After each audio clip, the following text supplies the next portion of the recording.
преломна и непредсказуема година, в която съдбата ще помага на смелите, а успехите ще отиват при тези, които честно са се борили за тях. Такава ще бъде 2012, годината на дракона. За китайците свещеното животно символизира силата и волята да следваш пътя си. Затова най-много успехи през следващите 12 месеца ще имат тези, които не се притесняват да търсят славата и да се утвърждават като лидери.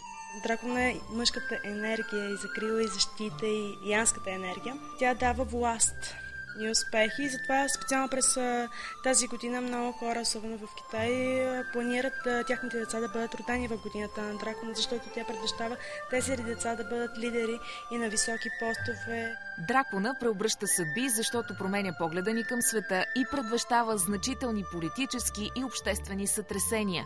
Вярва се, че в края на годината дракона ще награди тези, които са се трудили, и ще накаже онези, които са мързелували. До март месец нищо да не се прави, в смисъл да се опитва човек да си направи някакви планове.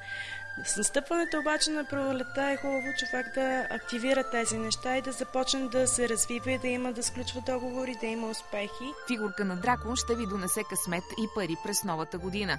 Специалистите по фъншуй съветват тя да се постави в източната част на дома или близо до аквариум. Като храна дракона обича риба. Затова е хубаво през годината да се яде повече риба и повече морски продукти. Като цветова гама е хубаво да човек да се облича в синьото, черно и златисто като цветове, които са цветовете на дракона. Освен за самите дракони, годината ще е особено щастлива и за хората, родени под знака на мишката, кучето, коня и маймуната.